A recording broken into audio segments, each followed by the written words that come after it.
malaking tagumpay, hindi lang po sa atin as an individual pero on behalf po dun sa mga libu-libong mga biktima ng EJ case. Expect na darating pa na warrant of arrest pero baka hanggang kay Bato de la Rosa na lang po ang inantay natin.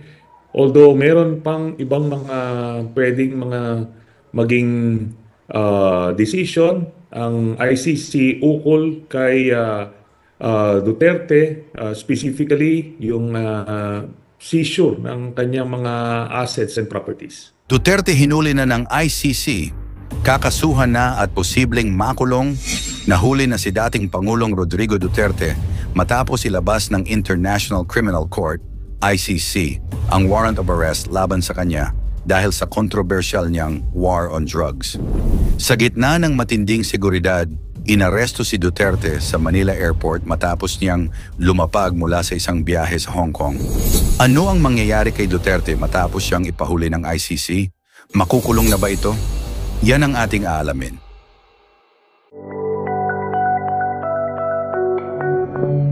Pinangunahan ni PNP Chief General Romel Marbil at CIDG Chief Police Major General Nicolas Torre III ang pag-aresto kay Duterte.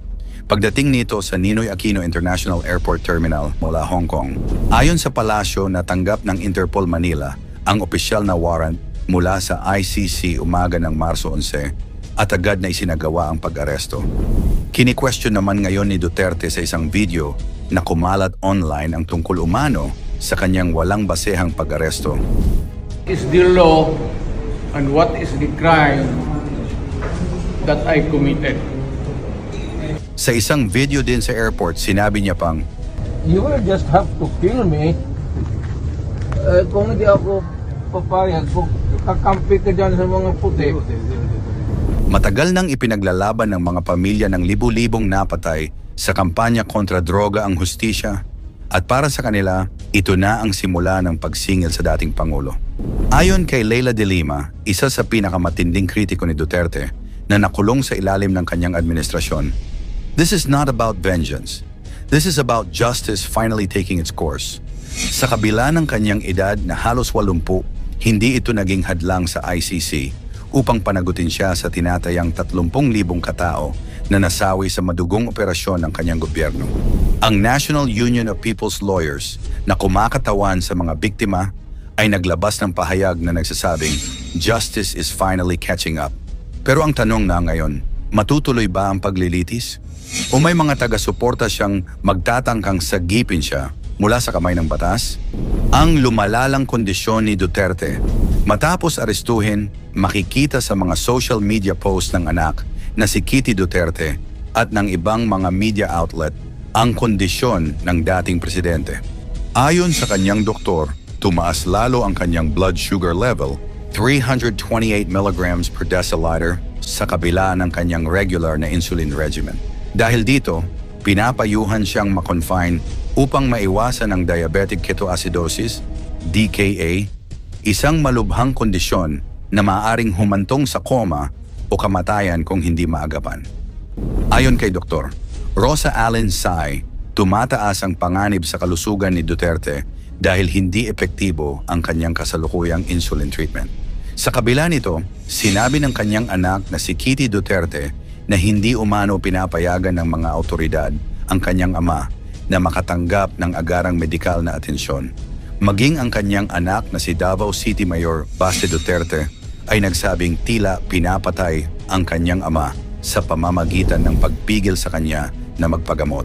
Ilang oras lamang matapos i-detain sa awtoridad ng Pilipinas, dumating sa Villamor Air Base ang isang chartered Learjet na umano'y magdadala kay dating Pangulong Rodrigo Duterte patungo sa The Hague, Netherlands, ang kuta ng International Criminal Court, ICC. Pinabibilis na ang proseso ng paglilipat dahil ayon kay Atty. Cristina Conti, kailangang agad na madala sa ICC ang mga inarestong individual na may kasong crimes against humanity. Sa kabila ng matinding pagtutol ng kanyang pamilya, tila wala nang atrasan ito at ilang araw lamang maaaring litisin na siya sa loob ng ICC. Ano ang ICC at bakit may karapatan silang manghuli? Ang International Criminal Court ICC ay isang pandaigdigang hukuman na may layuning litisin ang mga taong may kinalaman sa malulupit na krimen tulad ng genocide, war crimes, at crimes against humanity. Hindi ito tulad ng karaniwang korte sa isang bansa.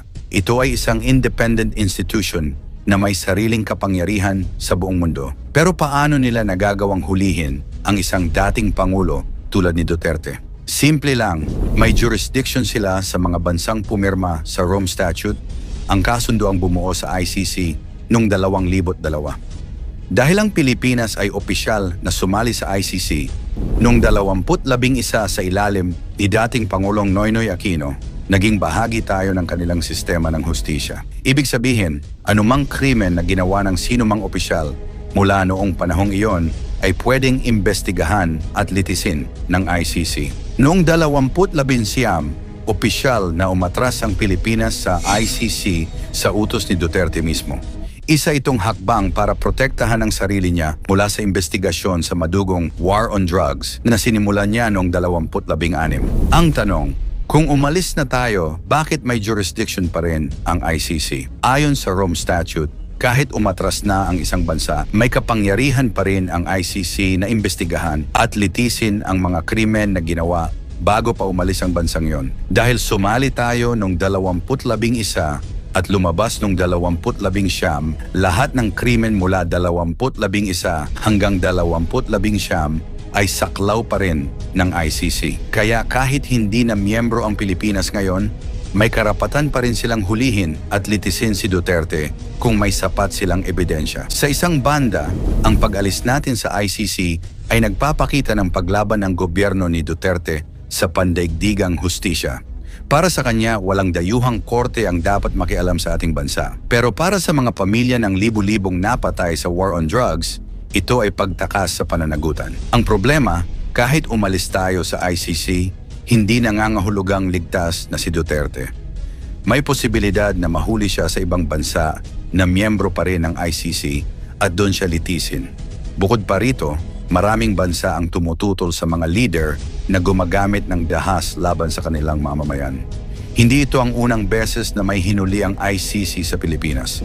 Matatandaang si Jovito Palparan, dating general ng AFP, ay kinasuhan sa international courts dahil sa kanyang koneksyon sa mga sapilitang pagkawala at pagpatay ng mga aktivista. Bukod sa kanya, naging sentro rin ng investigasyon ng ICC ang mga dating opisyal ng gobyerno na nasangkot sa malawakang paglabag sa karapatang pantao. Gayunpaman, wala pang opisyal na na-extradite patungo sa The Hague, kaya kung matutuloy ang paglilipat kay Duterte, siya ang magiging unang Pilipinong ipapadala sa ICC upang harapin ang kaso ng crimes against humanity. Ang mga pangyayaring ito ay nagdulot ng espekulasyon na maaaring ginagamit ng administrasyon ni Marcos ang pagkakataong ito upang pahinain ang impluwensya ni Duterte at ng kanyang mga kaalyado. Kung magpapatuloy ang ganitong mga hakbang, maaaring magdulot ito ng malaking pagbabago sa balanse ng kapangyarihan sa politika ng bansa at posibleng magtapos ang dominasyon ni Duterte sa politika.